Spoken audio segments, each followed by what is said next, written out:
Welcome to the Calder Farmstead. Now the Ice Hawks back out to center in transition. Carlson with Quenneville 2-on-1. Right when Carlson comes, Quenneville scores! Here's a chance for Carrick. Fighting scores! Off the face-off! Up in Zeminger. Pulled back to Werenski. Has it. Shoots one. Bounces off a man. 5 seconds left. Werenski. Another jam on the shot. Turning and firing. They go! Scores! They score! Now they catch each other and they both go right over the top. Matching rights to one another. McDermott gets the helmet off of Cassie. And now, with 9 minutes gone in overtime, the Bears breaking out right side with Bear. Looks like cutting to the net. Bear will score! And here are your hosts, Cece and Sean. Hello and greetings from the mile-high city of Denver, Colorado. And Potomac, Maryland. Welcome to the Calder Farmstead Podcast, episode number 69. Very nice. For Friday, December 17th, 2021. If you were hoping for a podcast featuring a discussion on USDA crop production reports, we are not going to be much help. This is an American Hockey League podcast. My name is CC Hockley, the AHL editor of Full Press Hockey. And I'm Sean O'Brien from Stats Track and the AHL's only league-wide analytics guy. And as always, we thank y'all for tuning in with us. If you're new to hearing CC and I talk about hockey, we're going to preview some of the matchups in the upcoming AHL weekend for you. We both watch a lot of games and are going to talk about what we see when we watch the film, as well as use some advanced stats to help us break it down. If that's new to you, you may want to head over to our podcast feed or YouTube channel, wherever you're listening to us from, and check out episode 0. It's a short primer on some of the stats we're going to be talking about, as well as how we view what's important on the ice. So if you're new to some of the more advanced hockey stats terms like PDO or the point shares model, or newer hockey terms like controlled zone entries, go check that out. So you better be able to pick up what we're putting down. I promise it's not that nerdy or technical. It's only 20 minutes. And let's be honest, you wasted 20 minutes trying to avoid Spider-Man No Way Home spoilers like the plague.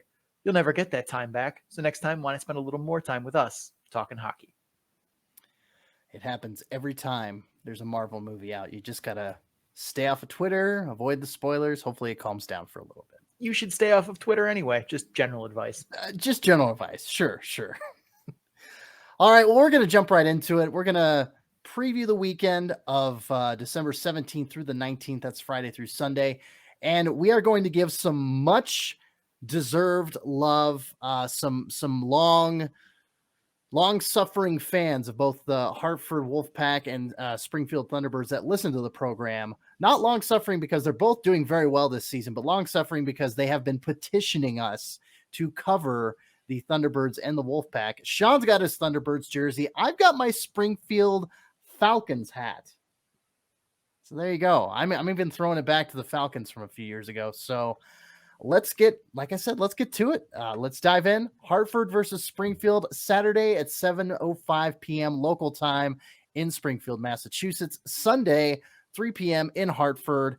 And a nice little editor's note here. Both teams play a Friday game as well.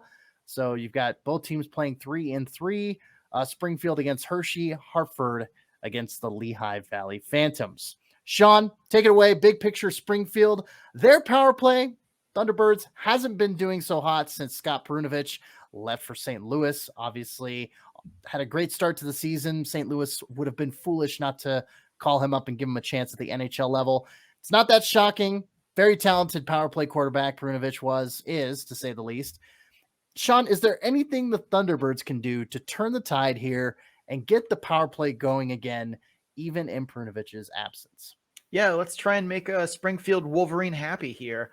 But that's going to be a tall task, assuming that Nathan Walker, Matthew Pekka, Logan Brown, Alexei Toropchenko, and Dakota Joshua are not going to be back this weekend for St. Louis. That's 40% of your team's power play goals scored that aren't on the team right now. And it doesn't look like they will be back in time for this weekend. I'll say this for the sake of accuracy, knowing that the Thunderbirds coaching staff won't do it, as AHL staff seem very opposed to this approach, even though it's been done at the NHL level for 3 or 4 seasons now. Stack your power play 1 unit and play them 75% of your power play time. We've been petitioning that forever. NHL teams do it all the time because they're smart. But AHL teams seem to want to split time evenly, and I don't understand that. But anyway, just a editor's note there, do that first, but I acknowledge that they will ignore that. One adjustment I would make is where Nathan Todd currently is on the power play. Right now, he's on his strong side half wall. Now, what you're thinking I'm going to say is he should be on the weak side half wall so he can hit one-timers, because that's pretty much the standard go-to I have for power play advice, because, again, you should do that. But that's not what I'm going to say. Going back to last season with the Moose, Todd showed an excellent ability as a garbage man and did most of his power play scoring last season, not off of one-timers, but from finding rebounds and making snipes from the inner slot. I think it would be wise for the T-Birds to use him in that way. And they have in other games. When Sam Anis is in the lineup, they kind of put him on the half wall. And when a lot of the guys went up, they've been splitting Anis and Todd far apart. And been putting Todd on his strong side half wall and then Anis on the other power play unit. Again, stack your power play unit. But Alexandrov is currently in their bumper spot on that power play unit with Nathan Todd. I don't hate him there, but I think he'd be fine on the strong side half wall or on the goal line, as he's a much better setup man than a trigger man, and he can use those abilities in different ways from those spots. But Nathan Todd should be your bumper, the guy not at the net front, but in kind of the middle of your 1-3-1. If you're a Springfield fan unfamiliar with that terminology, the bumper is that guy that's like right in the middle of the slot in the hash marks, but not directly in front of the goaltender. In Manitoba, that's where Nathan Todd did a lot of his damage last year on the power play, just kind of cleaning up rebounds that came to him, hitting one-timers from that spot. He seems to like that in close area. He did really well there. That's where I would put him, and I would leave him there. The only reason you would move him out of that spot is if you had to, if you had a much better bumper, and Springfield doesn't, flat out. So that would be one thing I would change. I would put Alexandrov somewhere else. I think he'd be fine on either half wall or at that goal line net front position, where he wouldn't play so much of a traditional net front, but more someone who can maneuver behind the net and put passes from the goal line to Todd in front. Yeah, you mentioned Sam Anas. By the standards we've seen him, especially with that season with Jerry Mayhew and crew over with the Iowa Wild. A couple seasons ago. Anas is off to a slow start with the Thunderbirds this year. He's been a point per game player better in 2 consecutive seasons in the AHL, but this year he's got 12 points in 21 games so far. And the model has him rated as a 59th percentile as a third line forward. That's a lot lower than we're used to seeing Anas in the analytics graph. So what is going on with the Greek freak over there in Springfield, Massachusetts? Well, when we saw Sam Anas lighting up the AHL in 1920, he did so, saucing pucks to Jerry Mayhew, Kyle Rao, Nico Sturm. Currently, Kyle Rao is flirting with a regular NHL role with Minnesota. Nico Sturm has secured one, and Jerry Mayhew is still on pace for 30 goals on a last-place team that can't score, that he is literally kicking and dragging to offense, kicking and screaming most nights. Sam Anas's most common line mates this season are Matthew Pekka, whose career high in goals in the AHL is in 7 seasons in the AHL is 13, and Hugh McGing, who scored 3 whole goals last season in 23 games in Utica. He's gotten some time with Nathan Walker and Logan Brown, and both are capable shooters, but that's it. Even in the best of times, this is not a roster that is packed with pure shooting talent. They have a lot of very capable parts, but they don't have high-end snipers on the roster, even when St. Louis is in the fit of health and everyone is where they're supposed to be in the grand scheme of things. If there was someone who could at least mimic the shooting style and tendencies of Mayhew on this roster, not necessarily the big, hulking one-timer, and there is no one who can put his exact pinpoint accuracy to claim, but someone who has the ability to kind of fit that bumper role, to clean up garbage, but still has finishing talent, it's probably Nathan Todd. And that's the one guy that Drew Bannister seems to not want to put with Sam Anas on a regular basis, especially since St. Louis started calling guys up. I have no idea why that is, but they've spent very little time together, even with the Blues scrapping to find anyone to fill out the roster. And I understand some of that is probably about balance. You can't just be trying to stack all of your, good scoring talent on one line, and you're trying to find at least one guy to be a threat on multiple lines. But I think at some point, especially after you've been shut out in back-to-back games, you need to get the offense going. And if that means stacking one line and hoping that they carry the mail for the entire team offense-wise, maybe that's what you got to look at doing. Also, with St. Louis literally grabbing whatever isn't nailed down in Springfield to try and make an 18-man NHL roster possible, that probably bothers Samanos at least a tiny bit, even though I doubt he would ever admit that. It's one thing to give your NHL prospects and draft picks looks in the NHL when you need a guy, but when you're calling up veterans and overlooking him, I mean, that's got to wear on you if you're Samanos. It's one of the reasons he left the Wild. There was no way forward for him to get a shot in the show. And even to this point, he still hasn't gotten one. If that isn't at least on the back of your mind a little bit, then you are a better man than I, Samanos. I mean, that's probably true anyway, but all that being said, Samanos in my eyes is still out there doing Samanos things, making beautiful passes, driving offense, saucing plays, saucing pucks to guys in space. But when you're a setup man and a power play specialist, you need guys to bury the sweet passes you give them. You can give them great passes, but they still need to shoot the puck into the net. You can lead a horse to water, but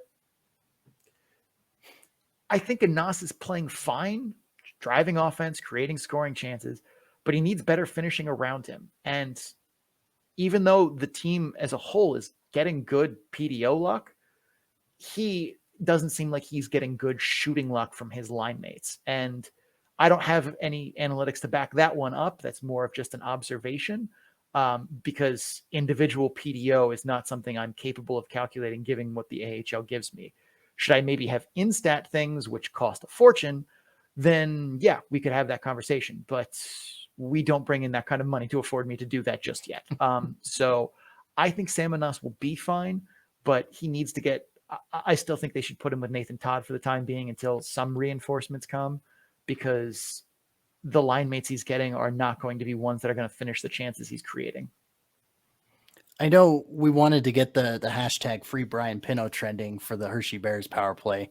Would this be a hashtag free Sam Anas scenario right here? Or? No, I feel like this is more of a, if I were going to do a hashtag trending for Sam Anas here, it would be at St. Louis Blues. Why not Anas? But that would be it. He's free in Springfield. It's more of just, it seems like Bannister is focusing more on balancing lines and separating him and Todd to have that balance, as opposed to just stacking one line and praying that that's good enough to do the offense for a game. And I understand that logic, but it doesn't seem like it's working. Yeah, I understand if it ain't broke, don't fix it. But if it is somewhat cracked and broke, I mean, why not? Why not try some, I mean, for Christ's sake, I saw Logan O'Connor play on the top line for the Colorado Avalanche with Nate McKinnon and Mikko Rantanen. It actually kind of worked. It was really kind of impressive, but I digress. Let's go to Hartford and let's talk about the Wolfpack a little bit. Hartford, they've been a good story this year. One we haven't gotten to tell, like I mentioned earlier, as this is their first appearance of the season in our weekend preview. So, Sean, what has been the driving force behind Hartford's success, doing pretty well so far this season? I want to say last time I checked, they were at the top of the Atlantic Division. They're still at the top of the Atlantic Division, 12-4-3. That's 27 points, 0.711 points percentage. With all that said, what's been the driving force behind their success? What is one thing that can drag them down on the other side of the coin? I mean, geez, just go right for the big questions. I understand we haven't talked about them much, but right for the throat. Just, yeah. All right. So around. The biggest reason for their success is when everyone's Hartford, that's quote unquote supposed to be in Hartford. So everyone in the Rangers is healthy. The lineup is where it should be, kind of as the Rangers see it and as Hartford sees it. They have 8 top 6 forwards. That's Brodzinski, Greco, Fritz, Gettinger, Ronning, Paginemi, Barron, and Scottish drinking legend Greg McKegg. Now, that definitely isn't the case for every game. They haven't had all 8 of them in Hartford at any point this season, but you can do a lot of good things with 8 top 6 forwards, especially when they're called top 6 forwards because you have six spots for them. Shocker, Hartford's by and large done great things. They're 7th in the league in goals for per game and have hung 5 or more goals on teams 5 times this season. That's great when you have that kind of depth of talent up front. On defense, they have guys that can actually move the puck. They aren't overflowing with talent like they are at forwards, but Jones, Reunanen, and Schneider have all been good, capable offensive defensemen that can move the puck. And the one thing we've seen from teams that have struggled when they have good forwards is they don't have defensemen that can get them those pucks. Hartford doesn't have that problem. Defensively, they've been kind of average, but have gotten solid goaltending from Kincaid and Huska for the most part, despite a sweet name and a great ask. Tyler Wall is an ECHL goaltender for the time being, and that makes me sad because nothing would make me happier than a goaltender named Wall, who was, in fact, a Wall. But because they've been just good enough defensively and have gotten quality goaltending, that's going to put you in good places. Special teams have been very good, but again, look at the crop of players they can choose from to fill out those power play units and those penalty kill units. When you stack that much talent on top of each other, and they have some level of chemistry, which they've displayed, good things happen. And yeah, that's why Hartford's done really well. They've had a great roster that clicks well and does what it's supposed to do. Now, for the biggest weakness of their team, as much as I just talked up their roster, and again, the top parts of it are damn solid and they have good depth. Mm-hmm. What we saw with the game against Lehigh Valley last weekend was not an accident. That bottom of their roster is really not good when guys like Ronning and Greco aren't able to play and McKegg is still in New York. And you have to play some James Sanchez's and Justin Richards in big minutes. And yeah, that goes poorly. And don't get me wrong, I like Justin Richards as a good defensive forward who can play a shutdown PK role at the AHL level, but you can't ask him for offense and expect good things to happen. And when you shove all of those kind of guys on a fourth line and play them 8 to 10 very sheltered minutes a night, it's fine. You can get away with that. But when they need to play more, or when you have to tie one of those boat anchors to Morgan Barron or Tim Gettinger to drag around on their line all night, your results understandably go down and you have some lineup problems. The Wolfpack might have a loaded top six and a sturdy third line, but their fourth line is not good. And yeah, there's no fourth line in the AHL. I'm looking at and saying like, ooh, okay, that's a good line. Like they're fourth liners in the AHL because they by and large belong there. But the Wolfpack's fourth line and reserves may be among the worst in the league. And again, that's fine. You could get away with that in the regular season because coaches by and large don't line match that hard or play matchups all that much. Some I'm actually pretty convinced just roll four lines and don't even really pay attention to who's out there on the other side. It's just 1, 2, 3, 4, 1, 2, 3, 4. Power play, penalty kill, maybe some offensive, defensive matchups in zone at the end of games. Sure. But like, I think a fair number of coaches just kind of roll with the lines they have. In the playoffs, though, if you think Kevin Dineen or Scott Allen or Seth Appert or hell, even Jordy Kinnear isn't going to target the life out of that fourth line, you have another thing coming. So yes, up top, very solid defense, can move the puck, but the bottom of that roster is worse than the bottom of other rosters. And Justin Richards, who I think can be useful aside. Yeah. Let's move on from kind of the forwards focus. I mean, you did touch on the defense and the special teams a little bit, but I did want to touch a little bit on an individual defenseman, and that is Zach Jones. And Jones was someone that we had positive things to say about in the preseason, but I didn't think that he'd be this hot out of the gates by any means. He is 8th in the AHL amongst defensemen in scoring and tied for 2nd in power play scoring amongst D-men. The model rates him as an 89th percentile. Well, in the 89th percentile, rather, as a first pairing defenseman thus far this season. Sean, are you surprised from this output, from his output, rather, so far? Yes and no. Yes, because I wasn't expecting him to blossom this quickly or this early, especially on a team that has Braden Schneider and Matthew Robertson, who they put more draft capital into. One was a first-round pick. The other was a second-round pick. I want to say Zach Jones is in the 4th round. As well as Tarmo Reunanen, who had a strong season in Hartford last year. Also, I think a 3rd or 4th round pick. I wasn't sure that he'd be able to get the ice time to have that kind of impact, especially for someone who isn't the best at defending and isn't terribly physical. And I understand that, Hartford's head coach is, put Mason Geertsen out there. So physical, punchy defensemen definitely hold at least some standing in his heart. And Zach Jones is not that guy. And he's not great defensively, not necessarily because he's not physical, but more due to his skating. His defensive skating in particular leads him to not defend the blue line well. And while he's got good defensive awareness, if he misses an assignment in the defensive zone, he doesn't have the wheels to recover in time. And I say no, it doesn't surprise me because, well, Zach Jones can flat out ball. He's incredibly deceptive and uses fakes, feints to make even mundane passes. Instead of your flat D-to-D pass across the blue line that every defenseman in the AHL makes at least some time, he'll fake a slap shot and make the pass to his D partner to give him just a pinch more time and space by adding that fake. He'll add those fake windups on pass receptions to drag defenders into shot blocking positions, then cut to the inside for a better shooting lane or to set someone up in the slot. He's looking to add those elements every time he touches the puck in the offensive zone. He's basically a con artist on skates.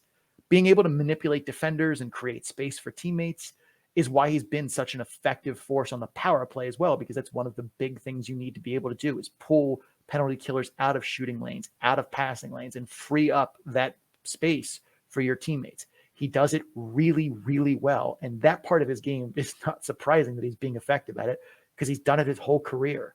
It's more of just, was he going to be able to be given those minutes, given that role?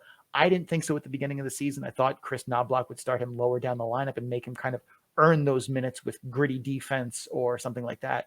But to see him recognize Jones as the best defenseman on this team and probably the best defenseman in the Rangers pipeline system, I don't count Adam Fox, obviously. You already won a Norris. You're not a prospect anymore. But it isn't that shocking, but it's at least a little surprising. So yes and no. But Adam Fox was in the Norris Trophy running, but it actually went to Cale Makar. No, Adam Fox won the Norris last year. Did he? Pretty sure. Okay.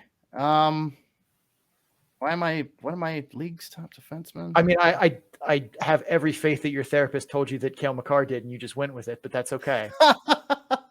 You know what? I mean, I definitely, yes, he did. He did win the Norris. And you know what?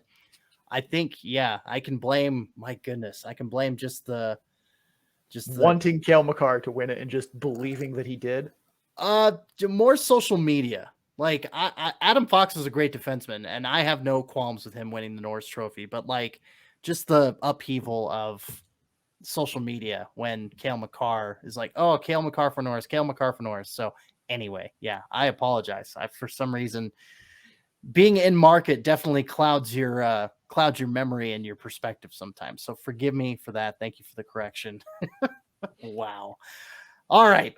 Let's get to the keys of the weekend, because apparently I'm just in no state to be covering such things. I got to recalibrate when we go into the break, but let's talk about Springfield. What do the Thunderbirds have to do to win one or two games this weekend against Hartford? For Springfield, you need to make it ugly. You don't have the horses right now to play with Hartford, and that sucks. This would be much more fun series if St. Louis returned en masse to you, all the guys we listed earlier. So unless St. Louis sends a wave of players back before the weekend, this is very much a clog up the neutral zone, force dump and chase, play physical, forecheck well, ugly, low event, grind it out kind of game. And that's not fun to watch for us. We'd rather this be back and forth and fun, a high event kind of game.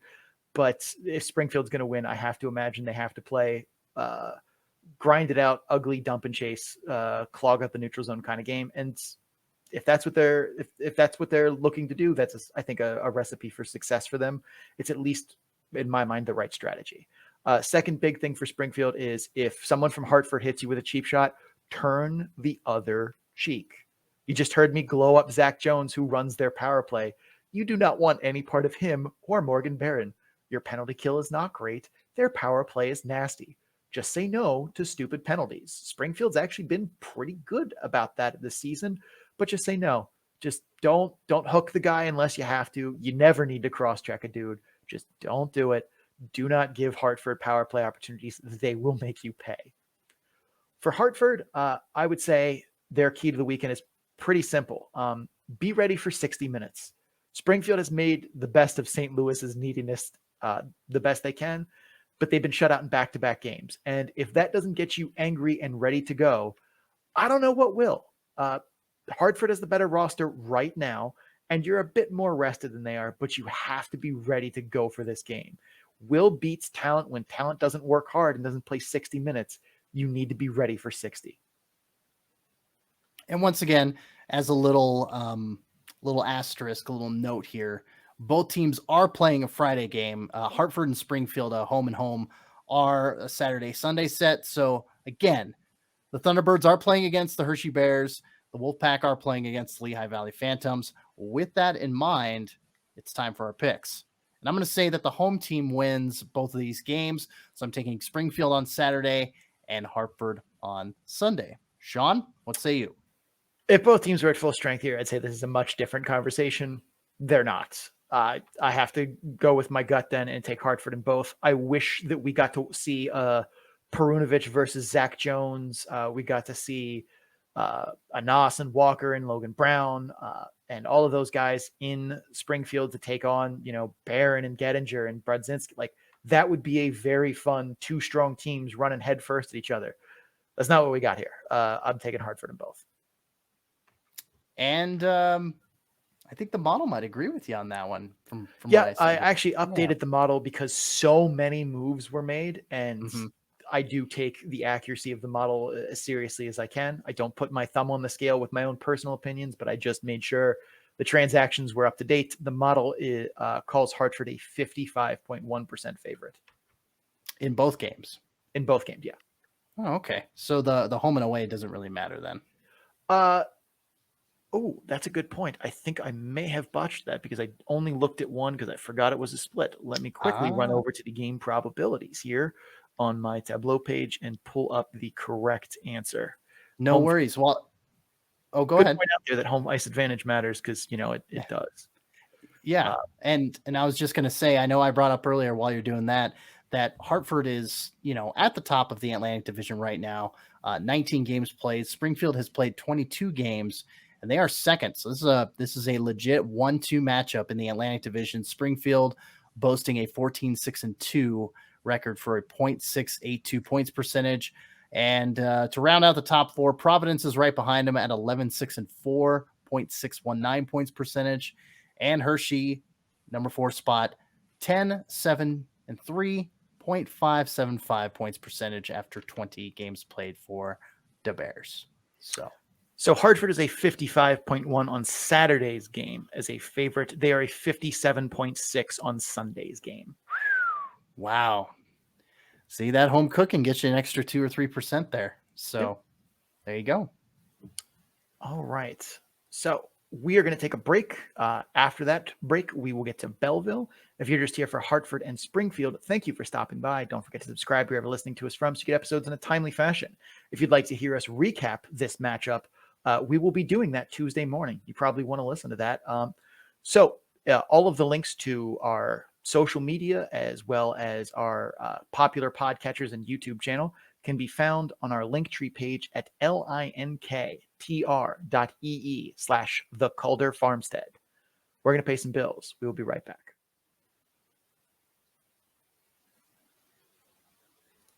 All right, we've covered the Atlantic Division so far in our weekend preview, our deep dive, as we do every weekend preview episode. It's time to head north of the border. Time to go to the province of Ontario.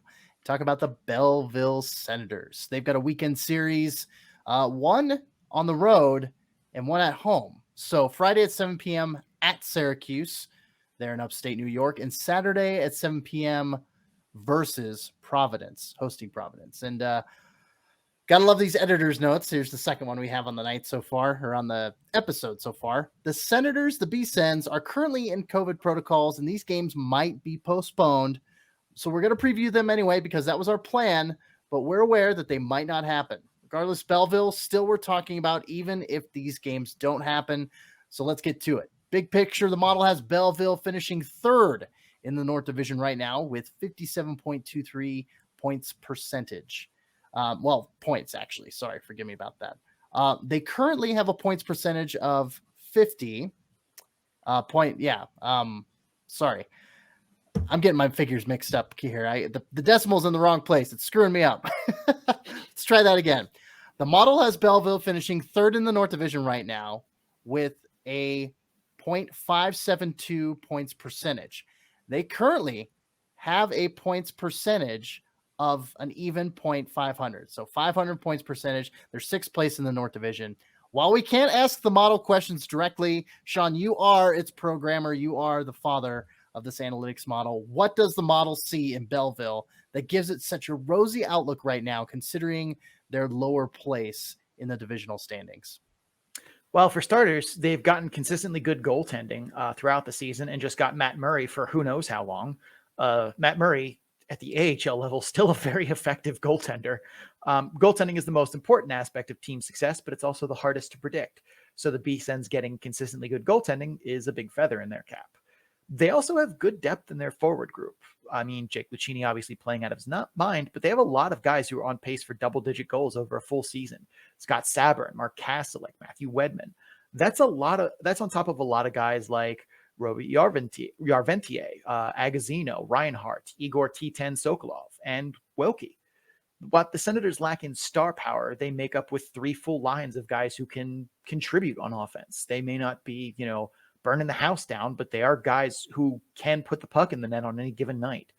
And that timetable for Angus Crookshank's recovery was 4 to 6 months. That was late September, which puts his return, should all things be going according to plan, in the neighborhood of February, March. It's a nice little postseason push there.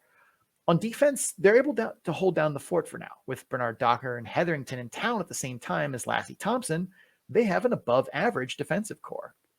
God forbid Eric Brandstrom ever comes back, boost that to a downright good D-core.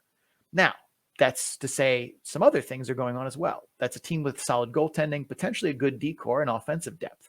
Troy Mann isn't a slouch in the coaching department. He gets that team ready to go and has shown a remarkable quality for pulling out tough wins.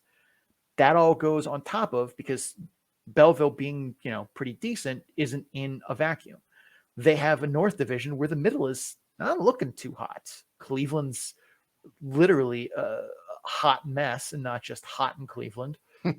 Laval still has problems we talked about last show, where I don't know what it's going to take to fix that team, but I don't know if the answer's on that roster. Toronto is 4-6 in their last 10 and just got bounced by Bridgeport and Providence this past weekend.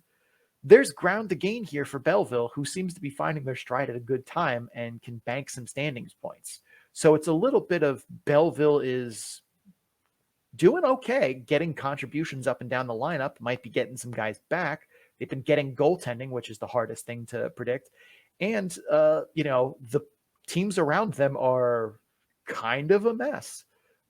Milwaukee, who's been kind of charging up the standing a little bit as they've started to right the ship, just had to call up like 5 dudes.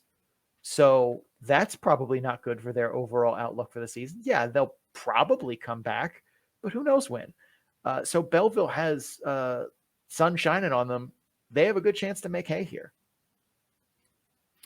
Yeah, again, as we mentioned at the top of this segment, with the Canadian protocols kicking back in, and gosh, I just watched a clip of the Montreal Canadiens taking warm-ups with nobody in the building. That was a flashback to last year that I did not need, for certain. But we're gonna still talk about it. We're gonna give the B-Sens, again, like we said at the top of the segment, we're gonna give them their due diligence here, and we're gonna talk about keys to the weekend as well. So, Sean, a couple keys to the weekend for Belleville to be victorious should these games be played. Fingers crossed they get played, but I don't know what this roster is going to look like with COVID protocols being in place and so on, with the Canadian border having rumors of what's going to come next. I don't know the answers to any of that, but I'm assuming that the Belleville is not going to travel with the same roster that it iced in its previous game. So their big key to the weekend is going to be next man up. That's what the mentality needs to be. And Troy Mann does a good job of getting that from his players, and they do a good job of executing that lunch pail mentality of grinding out ugly, ugly wins in low event games. Good news for them is Providence is going to be shorthanded. Syracuse is flat out not that good. These are winnable games, but the players in that locker room need to focus on going out and just doing your job and trusting that your teammates, in whatever role they're asked to, will do the same thing. Second big key for the weekend is getting on the board early. Belleville on the road is 4-1 leading after one period and 2-1 after tied after one. They're 4-1 leading after two and 2-0 tied after two. They're 0-7 combined, trailing after one or two on the road. A big key for them finding success is going to be getting on the board early and leaving the first period, going into the first intermission with a lead, or at least not trailing. So those are my two keys. Should Belleville get to play games, I imagine their roster is going to be depleted, and they're at least going up against teams that should give them a shot to win. Yeah, and I don't know how they're going to navigate that, especially with their ECHL affiliate in Atlanta, Georgia, for crying out loud, or Gwinnett, or wherever the stadium's located. The Gladiators. Gwinnett, thank you. It used to be called the Gwinnett Gladiators. Now they're Atlanta, since they don't have a team there playing hockey anymore.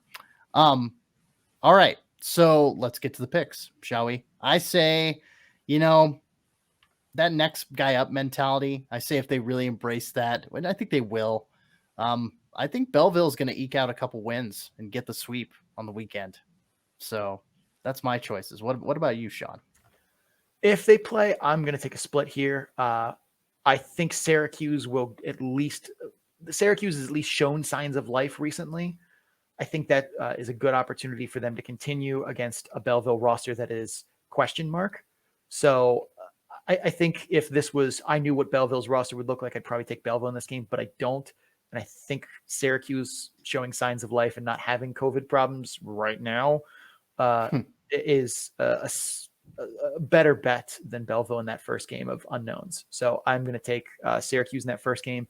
Providence, though, just sent anyone worth a damn up to Boston. So I will take Belleville big on that game.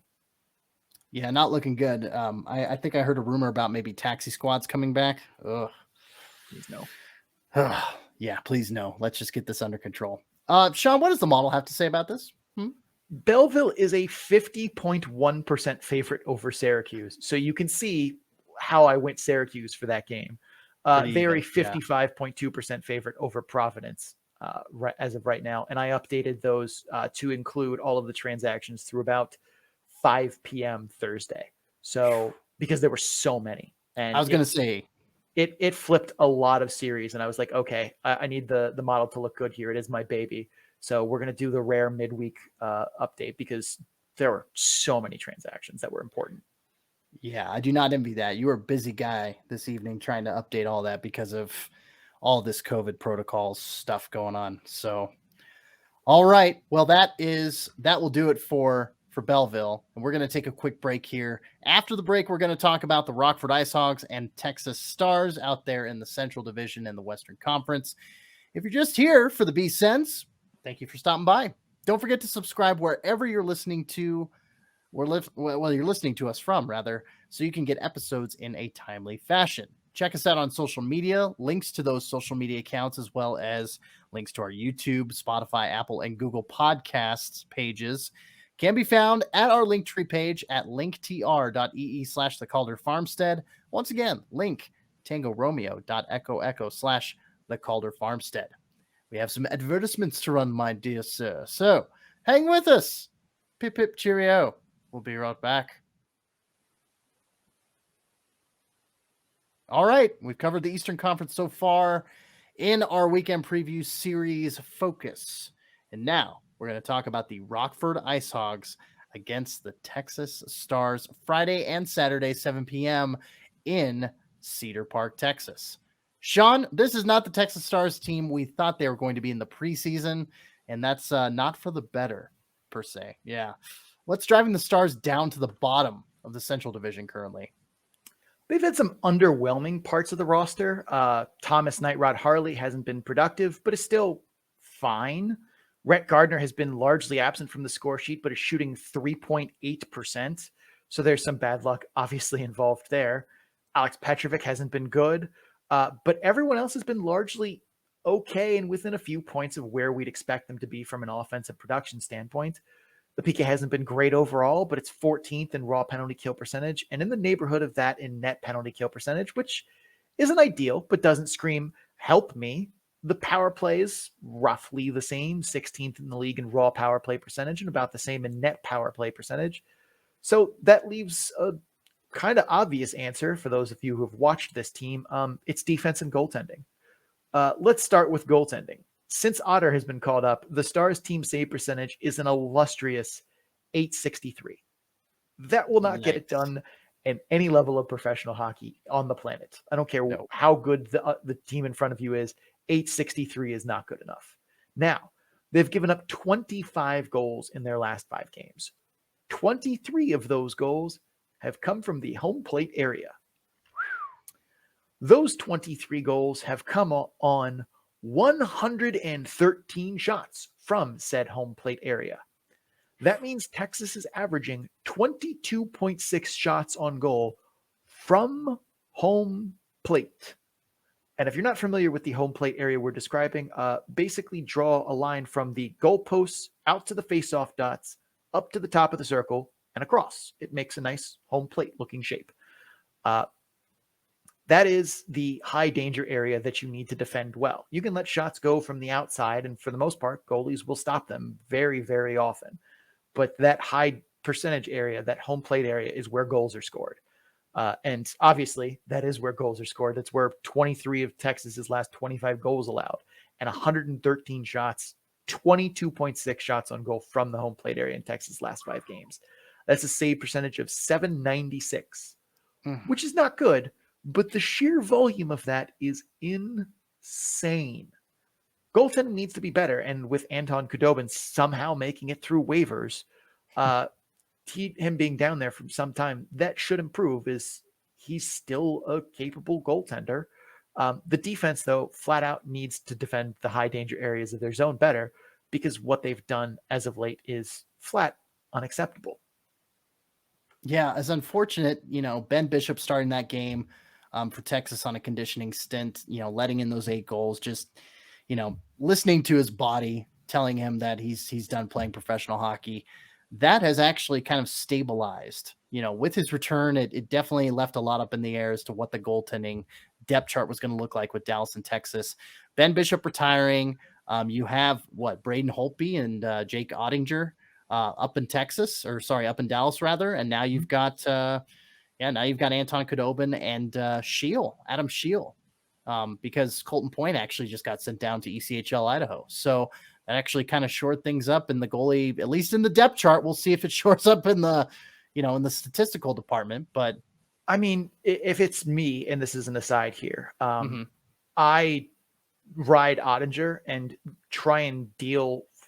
I couldn't believe that Khudobin passed through waivers. His salary isn't that bad. And yeah, he's not been great this year. And yeah, he's 35, I believe. If you're the Buffalo Sabres and you're literally trading future considerations for Malcolm Subban, why are you not kicking the tires on Anton Khudobin? If you're like, well, they could, get Dallas to retain half. Buffalo has $14 million in cap room. What is half going to get them? That's a good point. The future of that team in net is Jake Ottinger. So whatever you can get for Holtby or Khudobin at this point is something I'm willing to part with. Not because I think they're bad goaltenders, but I don't think that they're going to be much of a contributing factor this season to Dallas. And the long-term outlook for goaltenders that are 35 and older is universally bad. So if you could get any kind of return of assets for either of them, that's a W in my book. But enough about that. Let's talk more about Texas and what is going on there. Yeah. And you mentioned, Alex Petrovick earlier. Petrovick, 4 points in 21 games. Very underwhelming, to say the least. 32nd percentile with a replacement level grade in the model. Woof. Big old woof there, Shawnee. It's the worst pace of his career in the AHL to date, and the worst 21 game start in his AHL career as well. What in the hell is going on with Alex Petrovick that's driving this? That is the driving cause for this lack of production. So from watching his game a little bit, I would say two things. Number one is Petro is a power play producer. The majority of his production comes from the power play. Last season with Stockton, 58% of his points were from the power play. 2 seasons ago with Providence, 35% of his points were from the power play. This season, Texas's power play has played, by and large, 2 units that are 4 forwards, 1 defenseman. The defenseman on the number 1 unit is, obviously, Thomas Nightrod Harley. Ben Gleason has taken power play too. Take a big chunk away of his offense, leaving him out from the power play, and yeah, he's not going to produce as much. And that's not to say that Ben Gleason is not the right answer. And obviously, I believe in Thomas Harley. So it's easy to see how he kind of got edged out there a little bit. Personally, I'm a big believer in best 5 skaters on your power play units. I somehow think you should work Petro into that second unit as a second defenseman, and I don't shy away from the 4 forwards, 1 defenseman, alignment that often. But I think there's room for him, especially as their power play is working, but not, oh my God, we definitely can't mess with the 17th, 19th, 15th best power play in the AHL. Number 2, that's bringing Petrovick down is he's playing a lot with the Nightrod. Harley is an offensive-minded defenseman who loves to join the rush, spearhead the rush, jump into play in the offensive zone. And Petrovick showed last season that he can do those things too, and he's pretty good at it. The thing is, there's only 1 puck, and Harley's better at all of those things compared to Petro. He's their, prospect du jour, and rightfully so. Someone has to stay back and play D. You can't just have 5 skaters on the rush and no one back. Well, okay, you can actually do that, but coaches who are much saner than me will not do that. So by default, you get a lot of Petro being the guy that's staying back and being, the responsible one there, while Thomas Nightrod Harley jumps into the play and does, Nightrod things. And that's fine, but that also is, again, pulling offense away that he would normally be creating because he's paired with a guy who's taking his spot and doing that.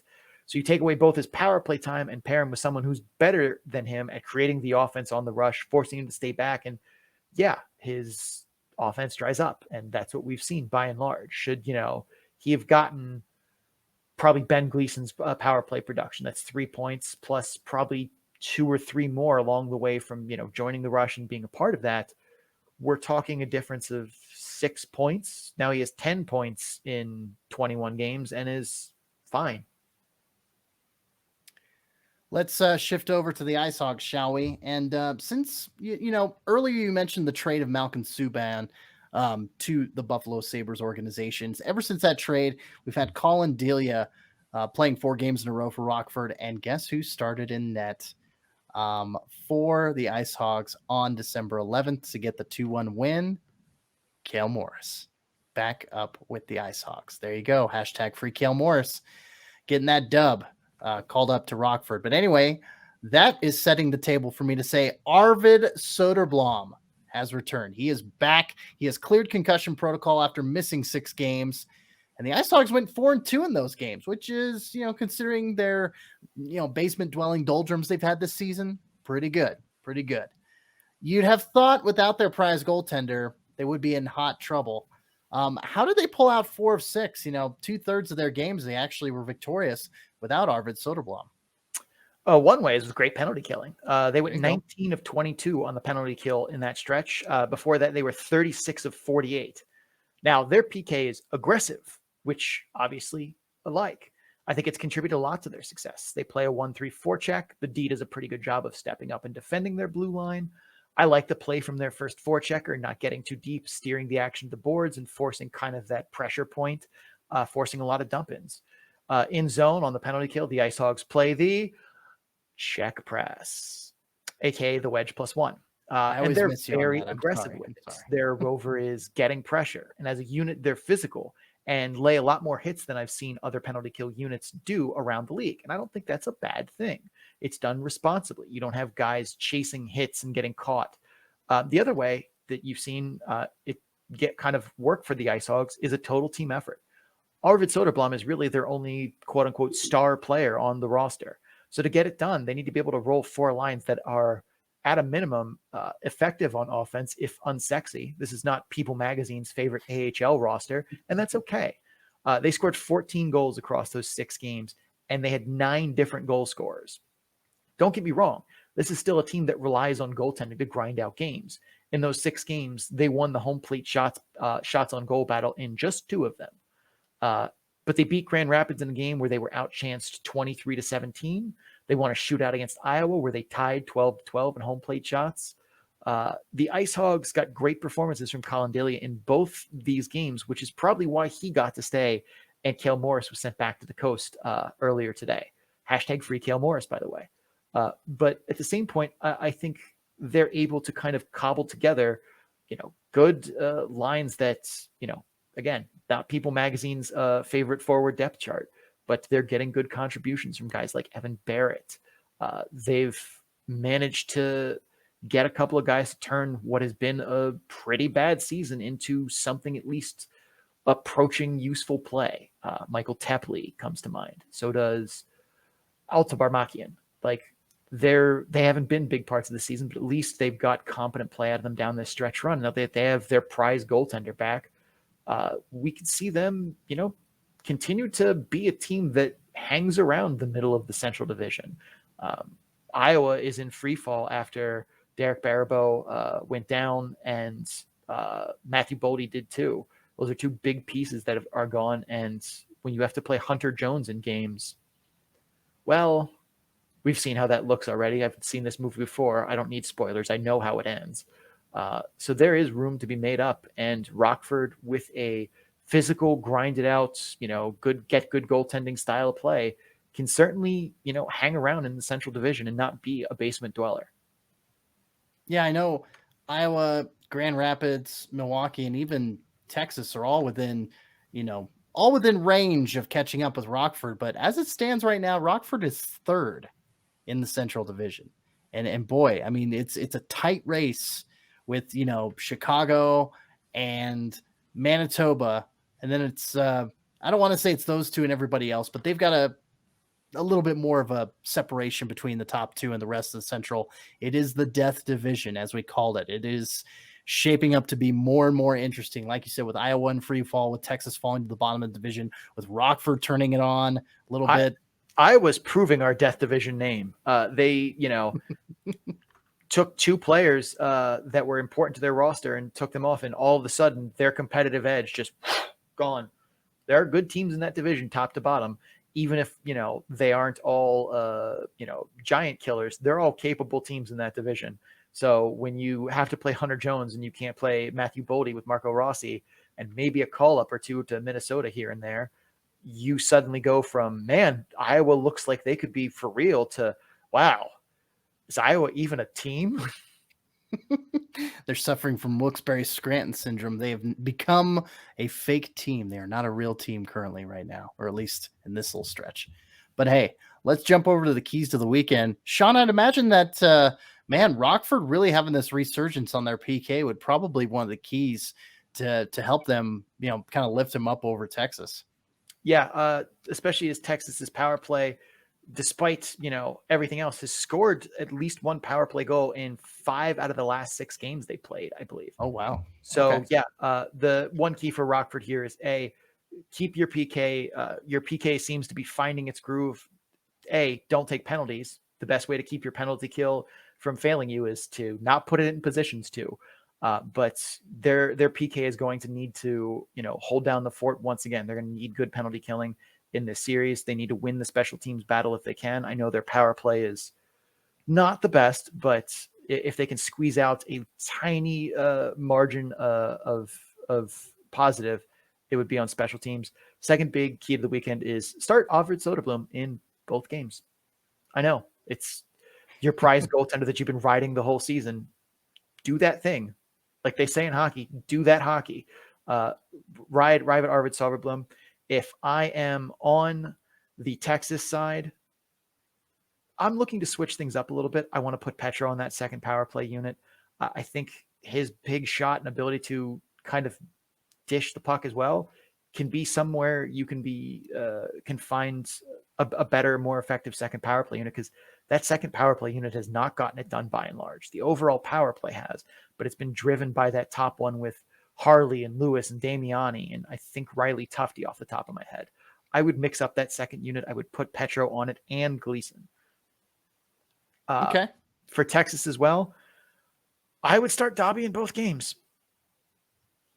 I have not liked what I have seen from Adam Scheel, and that's not because I don't think he's a goaltender with potential, but given how bad the defense has played in front of him, I see no reason to subject a young goaltender to that nonsense. Dobby is someone who is more than capable of stopping pucks. I would rather him go in there and sweat through it than me, try and jeopardize a good young goalie. All right. It's time for the picks. I'm going to go ahead and go first. Sean, I don't know if it's just me or not, but it seems like NHL goalies that are either, relegated to the AHL level a la Anton Khudobin for this season, or are there on LTIR conditioning stints a la Pavel Francouz, or, I guess Matt Murray comes to mind in Belleville as well. It just seems like their first game back at the AHL level that they've been stumbling out of the gate. And so I don't know what's in the water in the AHL, but I'm going to say because of that, if Khudobin does start on Friday, which I think he will, I think Rockford's going to take that first game in Texas. Then I think the Stars are going to bounce back and take the second game. Interesting. I'm going to go kind of a different direction. Texas has been a mess, but I think Dobby helps them at least get some stability on goaltending. I don't think their defense can't possibly be as bad as they've been, but I think they're still a mess, but I think they will be less of a mess, especially having Dobby behind them and that knowledge that they have at least a capable NHL goaltender behind them. I will take a split here because I don't think they start Dobby in both games. Their coaching staff not known for tuning in. We actually don't get too many hits from Texas. So I imagine Neil Graham not listening to the program. So I will take the game that Dobby doesn't start for Rockford's win. I'm assuming he's going to start Friday as well. So it's probably going to be Texas Friday, Rockford Saturday for me. But I'm going to pin my Texas dreams to whatever game Dobby does not start. If he starts both, I will take Texas Friday, Rockford Saturday. Okay. Clear as mud.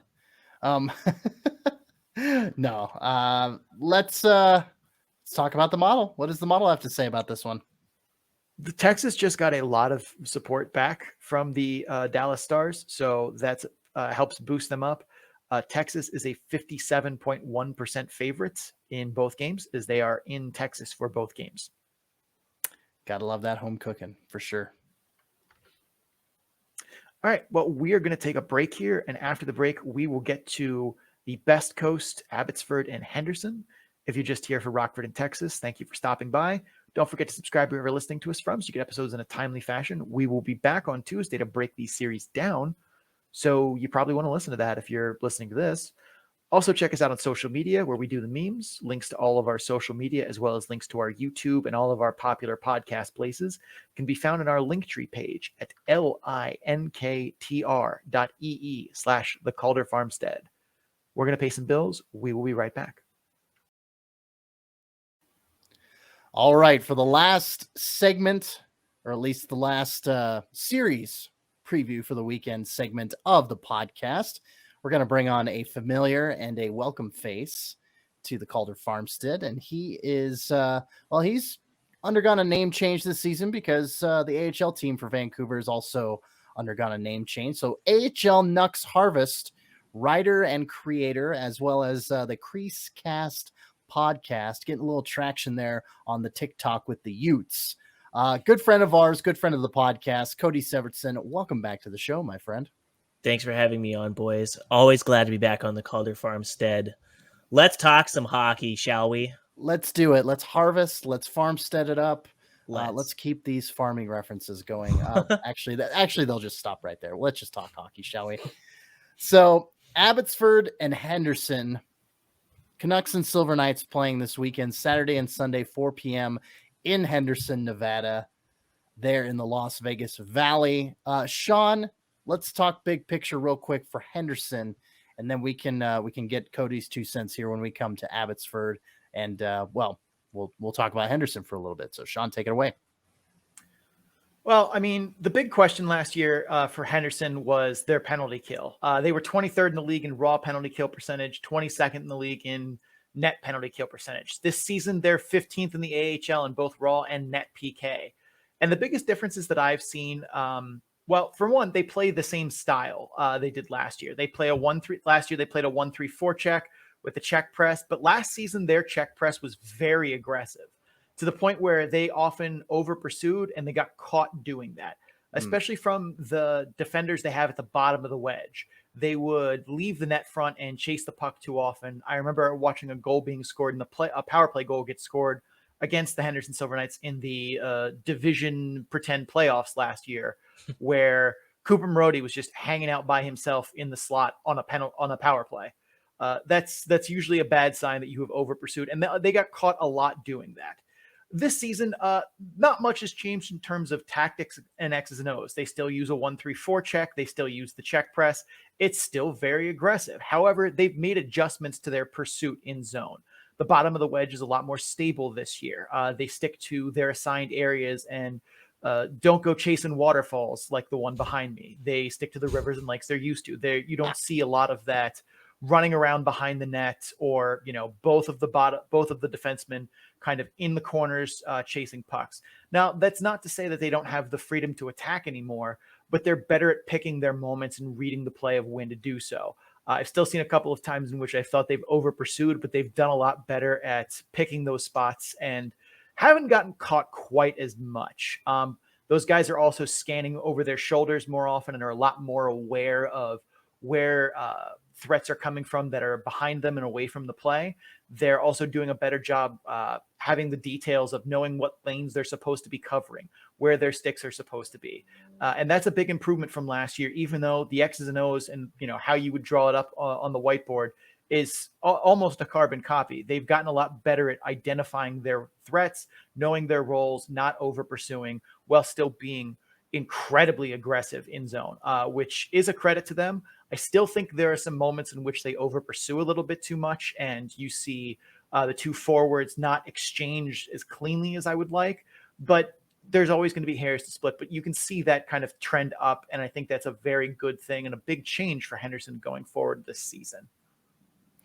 I don't know what our target demographic is, Shawnee, but the 90s R&B reference with the "Don't Go Chase Some Waterfalls," I certainly appreciate it, and hopefully at least some of our listeners out there will as well.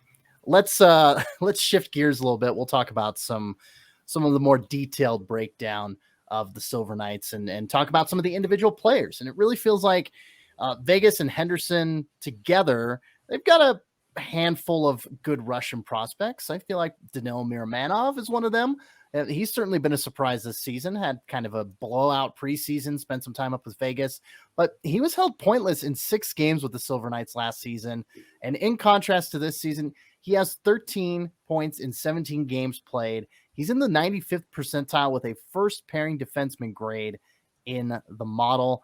Sean, that's the analytics side of things. What have you seen with the eye test to balance it out? Well, you don't make it to the 95th percentile without having good things to be said about you offensively. One of the things that I've been really impressed by is his timing activating off the blue line. He reads plays very well and knows when the moment is right for him to jump off the blue line, fill a gap in the slot area, and open himself up for a pass or become a passing threat that opens up the rest of the play. He's taking risks, but they're calculated ones, and he's better at math than I am. He's rarely caught, deep making offensive moves. Even if it's a risky one, he seems to have that kind of clock in his head of, I need to get back to my blue line and play defense. He also does a really good job. He's a big time shooter from the point. He is someone who puts a lot of shots on net, but also will cheat down and find areas. But he's really good at getting shots onto the net, which is in itself a difficult task from that far away. But he's really good at not getting shots blocked. He gets shots through traffic, through layered screens, and sets up tips really, really well. And while I'm usually not the biggest fan of defensemen, shooting from distance, a lot of it is because A, they miss the net a lot, and B, it gets blocked a lot. So he's at least taking 2 of those, out of the picture for the most part. He still gets some shots blocked. He still misses the net occasionally, but I feel like he does a better job getting those on the net. He also uses deception very well. Game time goal against Iowa. He winds up, fakes a slapper, freezes Baribeau, freezes the forward that's supposed to be in a shooting lane, puts the pass right into Ron Bjerg's wheelhouse for the one time that he buries to tie the game late in the third. He has a lot of moves like that where he can look off defenders, look off goaltenders, and fake shooting motions and put passes right on guys' sticks, right in their wheelhouse. And that's something that you don't see a lot of from guys that don't have a lot of, North American professional experience at this level. You would expect to see that from more seasoned veterans in the AHL or guys who had more significant NHL time. And he doesn't have either of those, but still manages to showcase those skills quite often. Defensively, he's good enough. He's not a physical defender. He definitely has moments where I feel like he shies away from contact, which is weird as he's listed at 6'4", 202, and is not someone, who regularly bruises his way through opponents.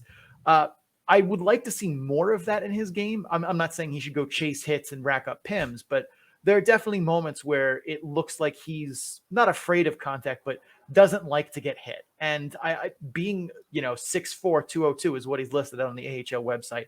God knows how accurate those are, but seeing him play, it's probably not that different from what reality is. But I think he could be a little more physical, show a little more snarl to him. Overall, the aspect I think that's likely to hold him back from time in the NHL is his skating. He lacks foot speed, doesn't have great edge work. Neither of them are, trash. He's still solid enough in both categories to get by in the AHL, given the rest of his skills. He's able to kind of circumvent that in some ways. But if he wants to get to the NHL, he's going to need to be able to pick up his skating, as the speed difference in the AHL versus the NHL is one of the big things that keeps guys in the AHL, even though they do have good offensive ability, good puck skills, ability to use deception and higher level things. Skating is still going to be one thing that I think holds him back from serious NHL consideration.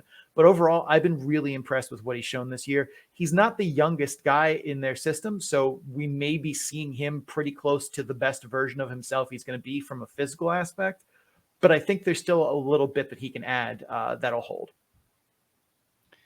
Cody, not to put you on the other side of things, but feels like longer than 2 months ago that Henderson and Abbotsford faced off there in Abbotsford, BC. October 22nd, 3-2 overtime victory for Abbotsford, and October 24th, a 3-0 shutout for Artur Silovs and the Abbotsford Canucks. Cody, like I said, it's been a couple months, but it feels a lot longer than that because time is irrelevant in 2021. But from your memory banks there, is there anything from a team level or individually on the Henderson side of the puck that you were impressed with or thought needed improvement, or what do you say? I think it's going to be very curious how this weekend goes, purely because the last time these teams met, I think Henderson and the Vegas Golden Knights were going through a huge injury crisis. Yes. So the Henderson Silver Knights that were in Abbotsford for that weekend had a ton of guys called up from the ECHL, guys that typically wouldn't be in the lineup anyways. And they still gave it to the Abbotsford Canucks. I've talked about it a bit through my stats tracking, but they've been hemorrhaging shots against. It's the staple for their organization. They just are terrible at controlling play at 5v5. They give up tons of volume, but against Henderson, that's the only time they've had back-to-back games where they controlled shots at 5v5. And of course it was because Henderson had no one in their lineup. I think in the Sunday game or the second game of the back-to-back, they were playing 10 forwards, kind of like we're seeing right now with Carolina against Detroit right now. They had no one in the lineup. So a part of me is this should be a good weekend for them. They just came off of a pretty decent win against the San Diego Gulls. Again, kind of got tuned at 5v5, but at least it's something to build off of against Henderson, who I think it was the first time in a month where they actually rattled off back-to-back wins. So the chances of them actually maybe building off a win streak, they've struggled to do that all year. They'd get to 2, and then the third win was always the hardest one. It took a while for them to get their third regulation win. It took their 14th game before they got a regulation win under their belt. they've been just like all over the map. It's exactly like the fire wagon hockey of the 2019-2020 Utica Comets. Just zero regard for the defense. Their guys that are in the lineup are just so slow. Their in-zone coverage is just so poor at times. The one place that they succeed, and I wanted to kind of piggyback off of Sean talking about Henderson's penalty killing and power play, because the penalty killing for Abbotsford, despite as terrible as they've been at 5v5 and controlling play, the penalty kill is where they are just killing it. They had at one point like the 8th best penalty kill in the league. I think it slipped down to the 11th or 14th or something like that. It's still really good considering they're playing with like a ton of rookies, but like Henderson, ultra aggressive, zero regard for assignments. It's just the forwards are attacking anyone within arm's distance while the defense kind of plug around the midway mark of the circles. They don't really cover the front of the net. They just don't have the speed to or the strength to. Like they're not like a undersized decor, but they're just losing battles. Like even the physical players like Jet Wu, like you can tell the physicality side of this season has really got to him. Like he's really losing a lot of battles in front of the net. So they're basically depending on their forwards being ultra aggressive and winning draws. And I think a lot of that owes to Chase Waters, who's been a really important factor to their penalty kill. There was one game that I was at live. I want to say it was maybe against Ontario or San Jose. It was one of the two where he didn't lose a single face-off draw to start a penalty kill for Abbotsford. He won every single one, back to the defense, and they cleared the zone. And then it was just like piece of cake, penalty kill, don't have to worry about. He's been out of the lineup the last 3 games, and their PKs actually struggled a bit. As I said, dropped from 8th to 11th. So they're relying pretty heavily on this rookie kid on an AHL deal to help them, and it starts with that face-off draw. Aside from that, I'm just kind of excited to see Sven Berchi again. I hated the way he was treated on his way out from Vancouver. So selfishly, whenever I watch these games, I'm like, Abbotsford can play all right, but I just want Sven Berchi to have fun. I want him to play really well. He played really great in the 2 games against Abbotsford earlier in the year. He didn't end up on the scoreboard for any of it, I don't think. Or no, I think he picked up a few assists in the one game, but then of course they got shut out in the second.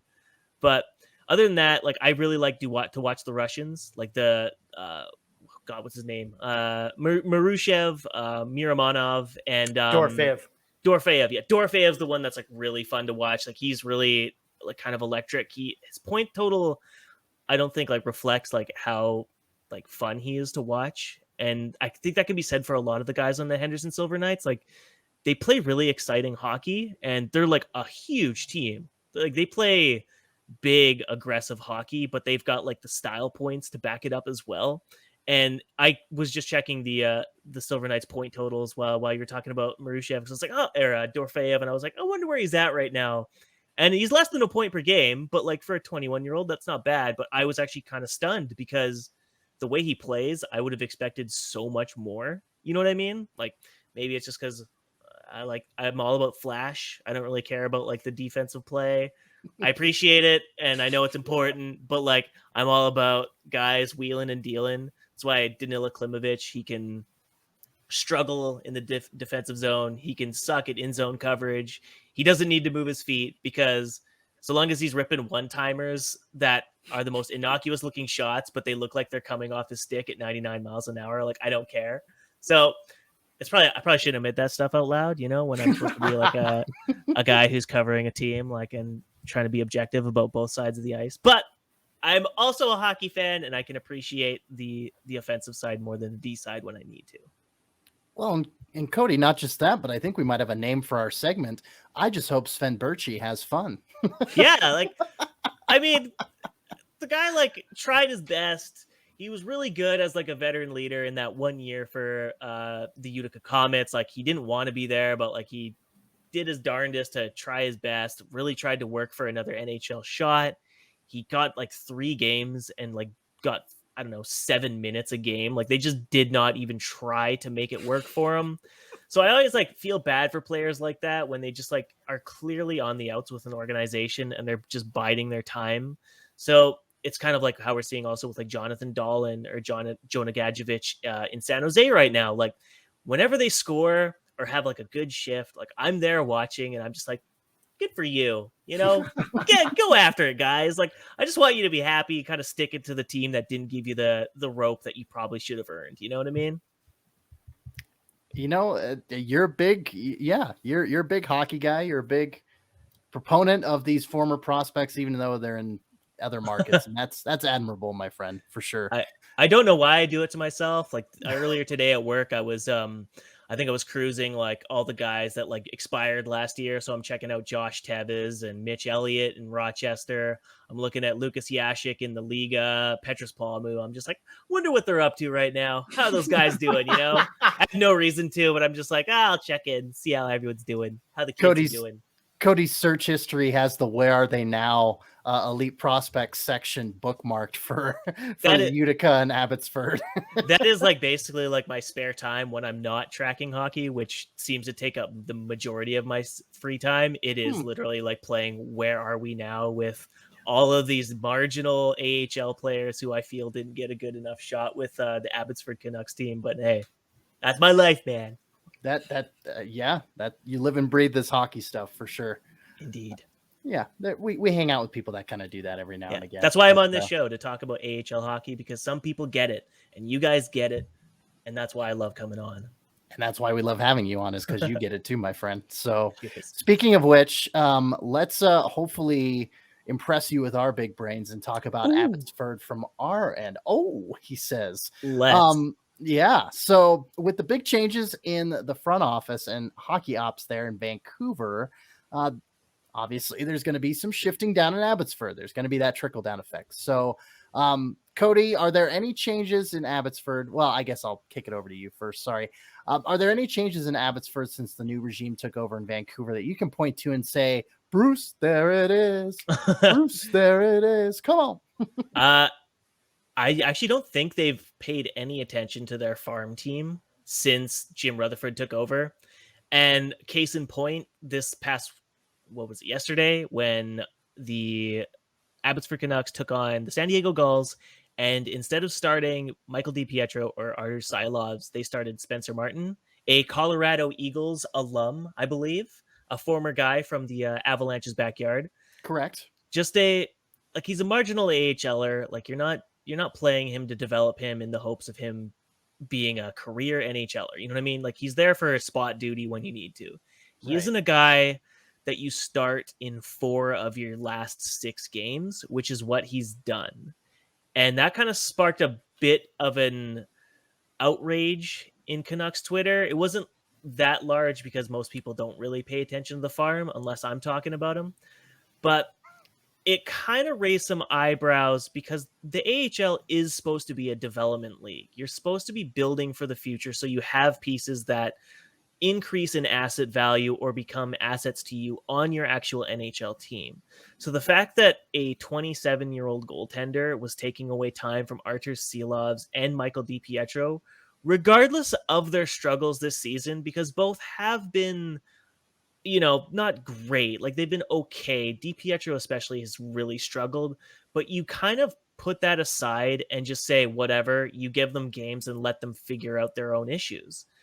DiPietro and Silovs combined for 11 professional games of hockey last year. That's it for an entire year. So the fact that they're in a local team in Abbotsford, fans can see these guys develop and grow and possibly get shots in Vancouver. To see them getting scratched or lose playing time to a guy that is probably not going to factor next year, let alone 4 years from now. There's no excuse. And I know Jim Rutherford's only been on the job for like 10 days. Like he's barely been on the job. He doesn't even have a management staff. So he's trying to round out his NHL squad before he really like kind of focuses elsewhere. But the AHL team is where I'm very curious to see what he can do, because obviously, as you guys and I know, the Wilkes-Barre Scranton Penguins have always had a really quality program in the AHL that finds guys out of nowhere and gets them to at least 100 NHL games, and somehow they can slide every single one of them up with Crosby, and they're just like a 50-goal guy. They don't know how Mark we don't know how Donk they effect. do it, but they just do it. Like, it doesn't make any sense. But Jim Rutherford was the steward of that Pittsburgh ship that developed an AHL program that worked for quite some time. So in theory, we should see some significant changes to the Canucks AHL program, because I'm sure you guys have seen all the graphs I've put out, all the Excel spreadsheets, all the charts, all the bitching and whining that I do to say that the Vancouver Canucks AHL program has not worked in close to a decade. The best player that they've come out of there as a skater was Chris Tanev, and that was in 2013. They have not had a skater since. They have not developed a single defenseman since then. The best skaters they had to develop and become NHLers, and I'm using air quotes and asterisks around NHLers because Zach McEwen and Jonah Gadjevich aren't even confirmed NHLers. They are plying their trade, and maybe they take another step and they become established fourth line grinders, but you're not hanging your hat and saying we developed these guys to be fully credible NHL players. And for a team that had a regime last as long as the previous one did for 8 years, the fact that they got nothing out of it, they got Thatcher Demko and Jacob Markstrom, and only one of those goalies returned anything for them, and that's Thatcher Demko. I mean, sure, they had the bubble run with Markstrom, but they didn't get any assets for him when he left in free agency, so what did you actually earn out of him besides a cup run for the Calder like 6 years ago? Yeah. It's really embarrassing, and it's bad. And I always kind of laugh because I started writing about the AHL hockey team because I was super stoked that there was going to be like 10 rookie prospects from a couple draft classes all debuting at the same time. And immediately, as soon as I started writing about this team and covering it, I knew there was something wrong. And the GM at that time said there was nothing wrong. There should be no problems with an AHL team and all its rookies not getting game times and being scratched for guys like Cam Darcy and Brendan Woods and Reed Gardiner, like just absolute non-factors. You know what I mean? So I'm hoping Jim Rutherford takes an actual look at the farm team for Vancouver, because no one has in such a long time. And for a team that's in the basement like they are, they need an AHL feeder system that actually works. They can't just bank on trading first round picks for Ekman Larson and Garland every single year. And hey, Garland worked out, but that's not a system that wins you cups. You have teams like the Washington Capitals with the Hershey Bears. You have Tampa with Syracuse. You have Pittsburgh with Wilkes-Barre. Like, Toronto hasn't won, but Toronto does have a good AHL system. But you know what I mean? Like, the AHL system, a lot of people don't pay attention to it. The Canucks clearly didn't, and that's why they're as bad as they are right now. They just called up Guillaume Brisebois, just for the Calder Farmstead homies. They just called up Guillaume Brisebois, and you know how many NHL defensemen they have left in their AHL team right now? They got 2. They've got Jet Wu on an ELC, who, in my opinion, probably tops out as a 4 or 5 at the AHL level, just based on how he's progressing so far. I'm sure Sean might agree. He might disagree and say he's a 5-6 based on his numbers. But aside from him, it's Madison Bowie. And Madison Bowie is what he is. He's a tweener. He'll give you some good games in the AHL level, but he's never going to become anything more than he is. But that's it. That's all they got. Jack Rathbone's injured. He's probably going to be traded for a first-round pick or whatever, because they got a rebuild, and that's probably their best asset they have. So it's ugly. It's so ugly. And so, to your question, Rutherford better make changes, because I'm tired of talking about how bad it is. I'm tired of guesting on podcasts and being like, oh yeah, the team I write about, they're really bad and the system sucks and the process sucks. Anyways, bye. Like, I'm tired of that. I want to cover good AHL hockey. I'm sick of it. Well, here's what I will say. Like, I also have not seen much yet from the trickle-down effect, but I know it's coming. And I did a little dive into the team websites, and one of the things that I think will change is I pulled 5 more or less at random staff pages from both the AHL and NHL club combined, and looked at who were developmental or skills coaches. Like, specifically, that was in their title. Not an assistant coach or a strength and conditioning or anything like that, or a mental skills, like specifically a developmental or skills staff coach. Right. Between the Leafs and Marlies, they have 7. And now that's Toronto. They can literally just throw money at everyone and make it work. The Sharks and Barracuda combined have 5 listed on their website. The Wings and Griffins 4, the Avs and Eagles 4.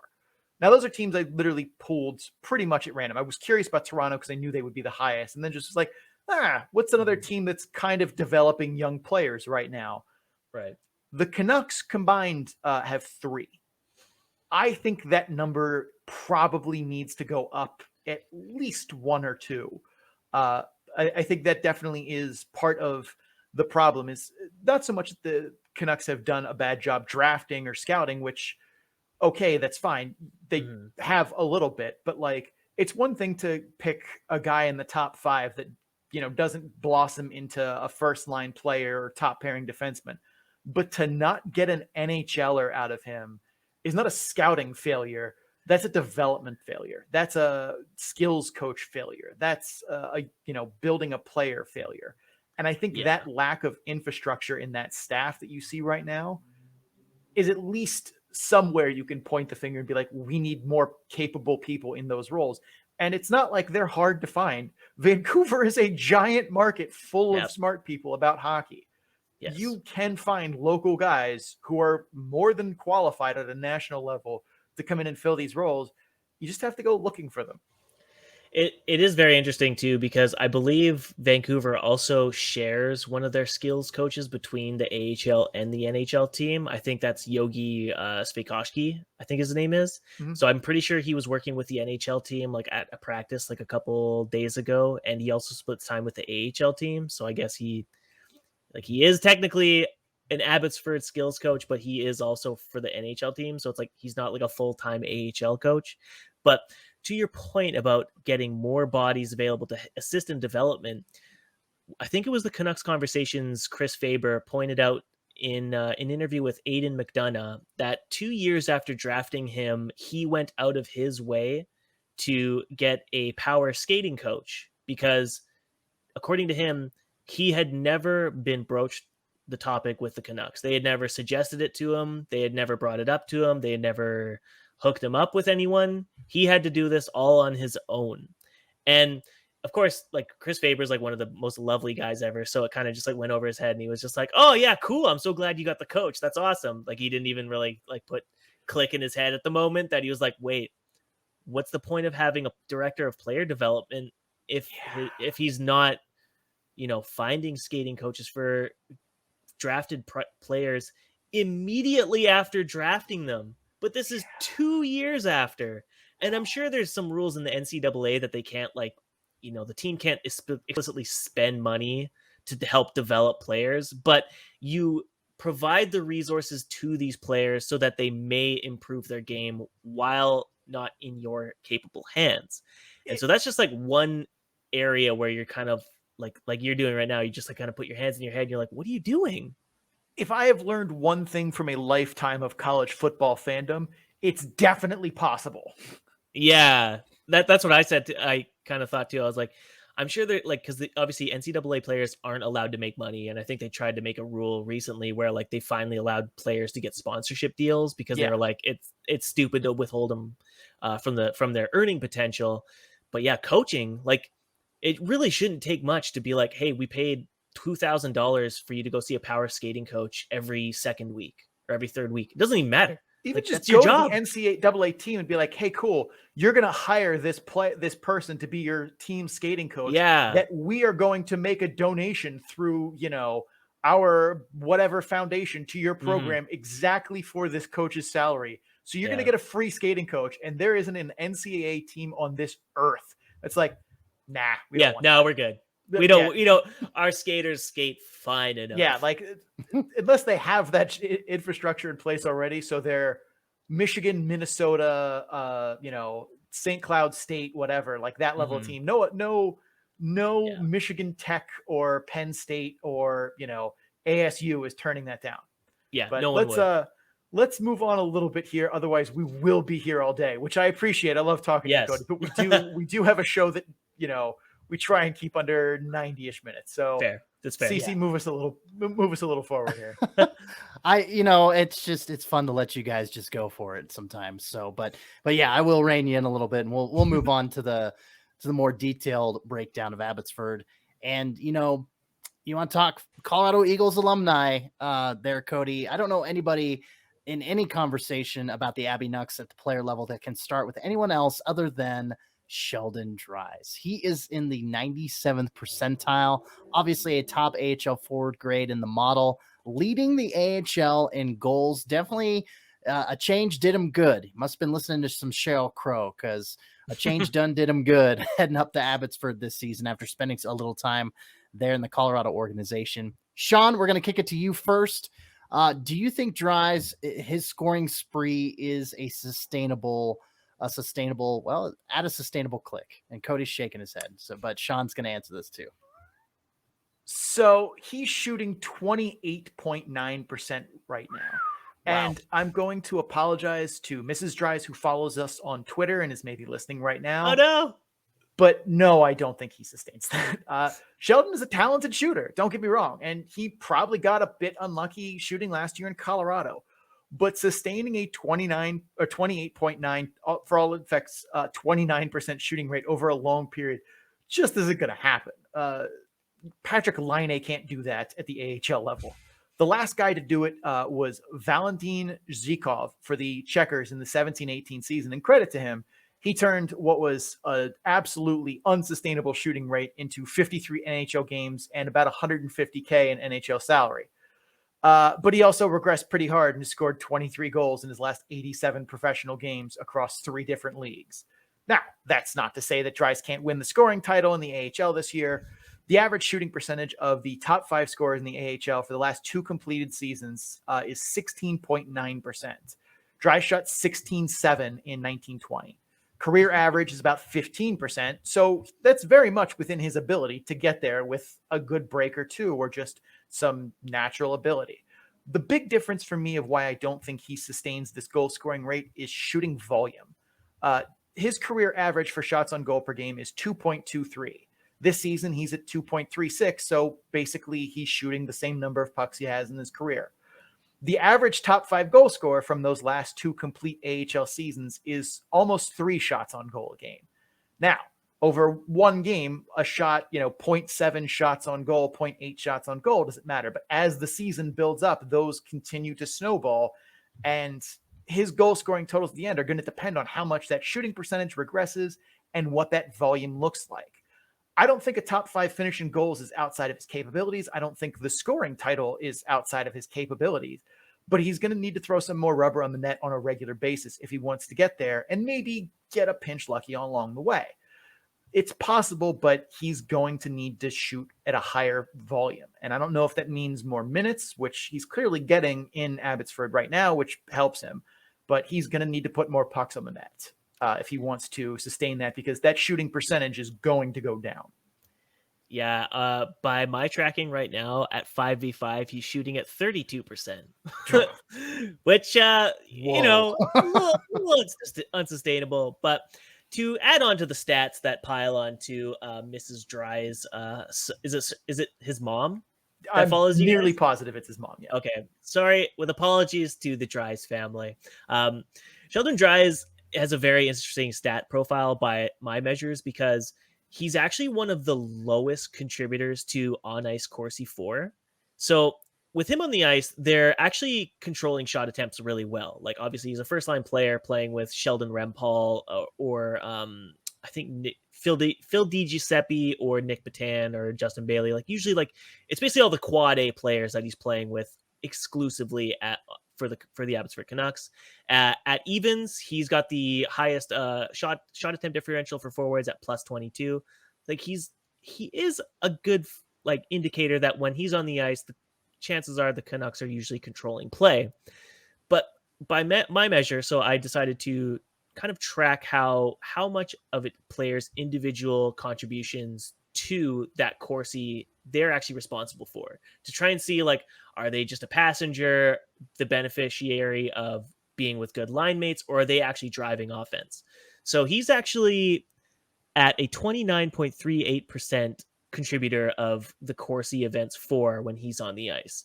So that's primary shot assist, shot attempt assist, secondary assists on goals, all of his individual shot attempts, and it's like one of the lowest of all the top 10 scoring players on the Abbotsford Canucks. The only one lower is Cam Schilling, who is racking up power play points. Like, it's actually pretty shocking how low his involvement percentage really is, given the fact that he's now leading the AHL in goal scoring. Like, it's very funny to see that kind of parable of just like, here's this guy shooting crazy high percentage, and then you look at his underlying metrics and he's just not doing anything else but score goals. It's super bizarre, but I think we can owe that to the fact that he's playing with Ontario Reign alum Sheldon Rempahl.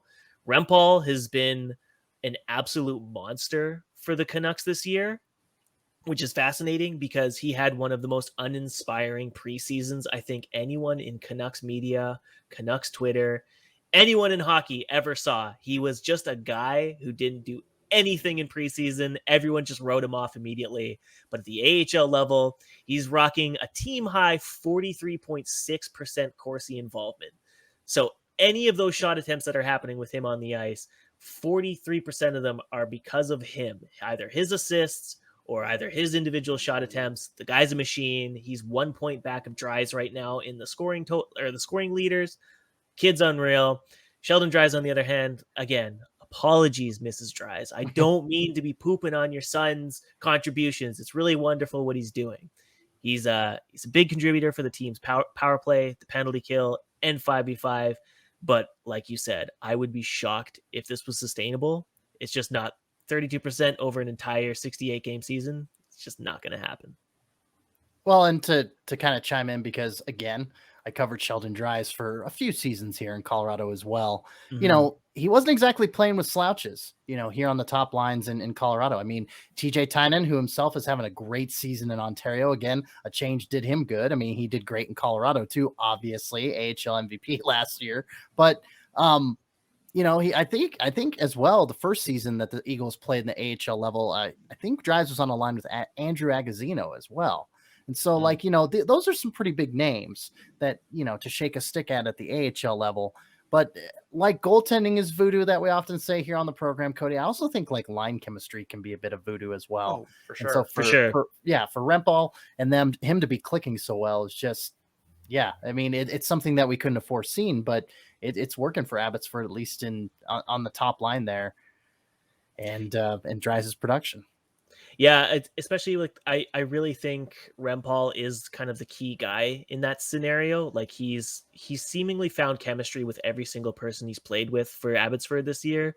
I've already spoken about that San Diego Gulls game, but the line combination of Petan, Lockwood, and Rempahl was just like a complete force. They were all over the Gulls, forcing turnovers, creating scoring, like high danger scoring chance every single shift. Didn't matter where. They were just ruthless on the forecheck, constantly stealing pucks off of guys like Greg Patterin. Like, poor Patterin had a hell of a game just trying to deal with the speed and the forechecking pressure of that line. But Rempahl is clearly like the factor here. And I mean, hey, if it works with Dries and it leads to him being a AHL leading goal scorer, kudos to him. He can use this season to parlay a bigger AHL contract or hell, even another NHL deal somewhere else. Good for him. We love to see it. We love to see some positivity in Canucks Nation, even if it's their AHL team having the top scorer. We'll love to see it. Let's get to keys to the weekend, and then we'll get to our picks. Sean, what are some of the keys for Henderson to get the dubs this weekend, or for Abbotsford to get their victories? I feel like it's only fair to let Cody handle the Abbotsford side of it. So I'm going to handle the Henderson side of what they need to do here. For Henderson, they need to press early and shut it down. Abbotsford is -1 in goal differential in the first period. Henderson is +5. Abbotsford is 0-6 in games trailing after 1 on the road. Henderson is 4-3 leading after 1 at home. Henderson is also playing games 5 and 6 in 10 days.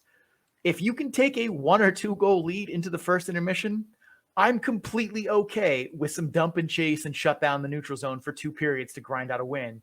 Because if nothing else, I'm sure that the Silver Knights are going to be absolutely exhausted going into this game. And they have another one on Sunday. So both games, I'm saying just try and eke out an ugly 2-1 win, especially if you can get, a good first period, put a puck in the net, walk into the first intermission up 1-0, 2-1, 2-0. Just try and say shut it down and go cruise control, but a lot more dump and chase. You can afford to conserve your energy then, because if they have to play 3 periods of up and down north-south hockey, I don't know that they're going to have the legs for it, because 6 games in 10 days is a big ask. So my strategy and my key for them would be try and press early, play one, fast, loose period of hockey, and then try and shut it down from there. Yeah, I think I almost want to say the Abbotsford Canucks have the exact same strategy. Try and force Henderson to dump and chase, because they don't have the bodies available to play the rough and tumble style that Henderson is probably going to play with all of their big boys. What they're really going to be relying on, though, as they have pretty much all season, they need a shutout from their goaltender. It's going to be DiPietro or Silovs. Hey, maybe it's Martin again, and I get to write about more goalie controversies. I'd love to see that. I love spicing it up. But they're basically relying on a goaltender being a wall again. They've already got one shutout against a depleted Henderson roster. Can they do that in a back-to-back against them on the road? Might be a bit tougher, but that's kind of what they need to do when their roster is as depleted as it is right now. We're probably going to see Adam Brubaker slide in the lineup, and he's struggled really hard at the AHL level to keep up with speed. Henderson has a lot of that in their top 6. So that's going to be rough. It's going to be a lot of line matching. It's going to be a lot of forechecking pressure, a lot of hard battles. And that first game is probably going to be pretty boring. Like you're saying, I bet it will be a 3-2 win for Henderson. The second game, though, the Canucks are probably going to need a shutout to actually come away with this road trip with more wins than losses. Okay. So you kind of showed your hand a little bit there, Cody, as we go into the pick section. You said Henderson 3-2 on Saturday? Yeah, I like the sound of that. Okay. And what do you say for Sunday?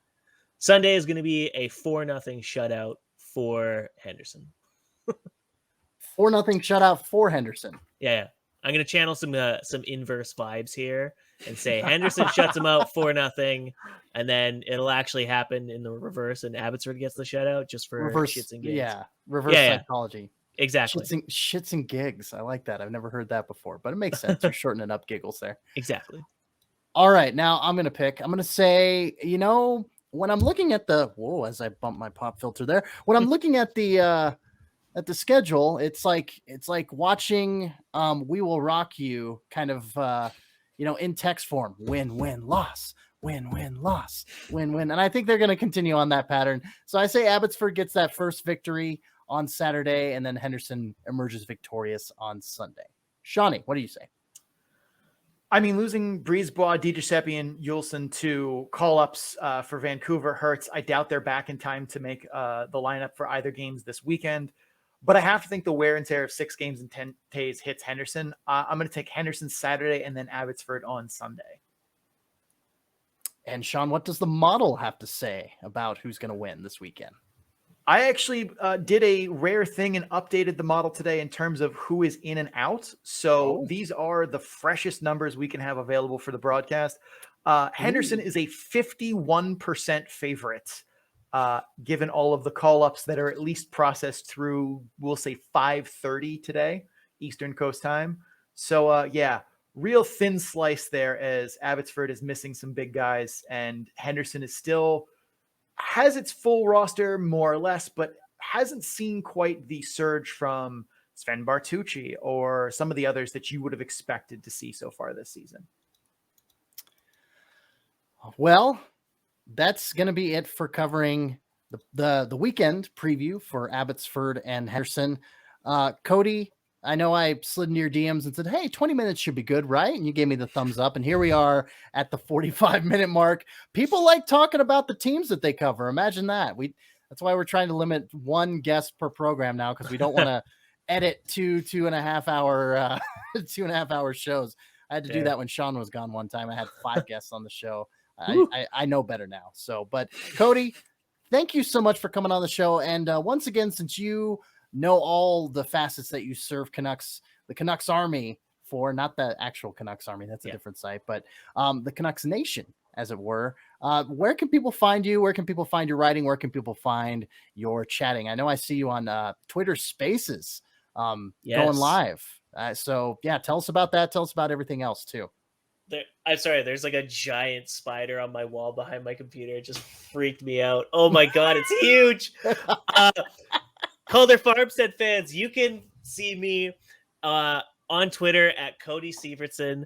My website is ahlnucksharvest.com. I have an Instagram under the same handle, ahlnucksharvest. I appreciate you guys having me on. Thank you so much. Oh yeah, check out my podcast, The Crease Cast. Follow that. It's called The Crease Cast. It's pretty fun. It's mostly me bitching about the same stuff you heard today. It's so big. Anyways, love you guys. Thanks for having me on. I'm going to go deal with this gigantic, disgusting spider. Ugh. Thanks, guys. Sounds good, Cody. Cody Sievertson, of all those things, yeah, take care of that spider, bud. He looks a little scared. All right. Oh, wow. Always a kick with Cody on. Love it. Love it. And who knows? Maybe he gains superpowers from this encounter. Possibly.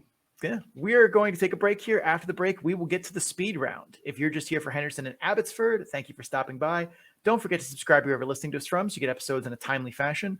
Also, check us out on social media. Links to all of our social media, as well as our most popular podcatchers, can be found on our Linktree page at linktr.ee/the Calder Farmstead. We're going to pay some bills. We will be right back. All right. Thanks to Cody Sievertson coming on the program from AHL Nucks Harvest. Great site that he runs. The Crease Cast, great podcast that he's on. Again, I'm always in awe of when him and Sean do their interplay and they go back and forth. It's just great watching guys being dudes talking hockey. You know what I mean? That is exactly what it is. But right now, it is. We have the need to pick every game in the weekend for the AHL. The need for speed, CC. It's time. It's time for the speed round. So here we go. Bridgeport at Charlotte Saturday and Sunday. Sean, who do you got? Charlotte is missing half their roster. Bridgeport sweeps. I'm going to say they at least squeak Saturday's game out, but Bridgeport will take Sunday. Colorado at Stockton Friday and Saturday. Sean. I'm going to take Stockton on Friday, Colorado on Saturday. I just got a feeling. You know, Avs are missing some of their the Avs took some of the top Eagles defensemen in Jordan Gross and Travis Barron. I think Colorado's still going to take Friday, Stockton on Saturday. Next up, Toronto at Grand Rapids Saturday and Sunday. Shawnee. For some reason, I'm feeling Toronto sweeping here. I don't believe in Grand Rapids, especially as they just called out Hirose and Chris Cuolo. Yeah, I think I'm gonna have to go with you too. I'm gonna have to say Marley sweep. Chicago, Milwaukee, Friday at Milwaukee, Saturday at Chicago. Shawnee. This is more of a battle of leftovers from massive call-ups from both sides. I still believe in Chicago's depth more than Milwaukee, so Chicago takes both. I'm going to take the Wolves on Friday and the Ads on Saturday. Manitoba at Iowa, Friday and Saturday. Sean, who do you got? Iowa is struggling and has to play Hunter Jones. Both nights on Meese night. Who's sweet? Yeah, every night's Meese night. Manitoba takes 2 on the road. Time for single games on Friday. Bakersfield at San Diego. Sean? You stay classy, San Diego. I'm taking you. I'm going to say Baco busts their 6-game skid. Condors win. Utica at Cleveland. Maybe. We'll see if it happens. If it does, Utica. Yep. If this game gets played, I'm picking the Comets. Lehigh Valley at Hartford. Shawnee. Hartford gets revenge. Yeah, I'm going to say Wolfpack in a close one. Hershey at Springfield. Sean. Springfield is angry after those back-to-back shutouts. They take it out on the Bears. T-Birds. Thunderbirds. Oh! Providence at Laval. Who do you got? Laval has more AHLers on the roster right now. I'm taking the Rocket. I shall as well. Rocket. San Jose at Ontario. Sean. Evander Kane or not, I'm still taking Ontario. I gotta say, San Jose riding that high about putting a 10th spot on the Colorado Eagles the other night. Yeesh. Barracuda in this one. Saturday, Wilkes-Barre Scranton at Hershey. Sean? Bears, woo! Oh, I'm gonna say Wilkes-Barre Scranton gets revenge. Laval at Syracuse.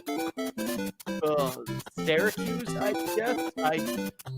Can I take nine? Yeah. Tentatively say it's crunch time as well. Rochester at Lehigh Valley. Amerks all the way. Rochester, I agree. Tucson at Ontario. Shawnee.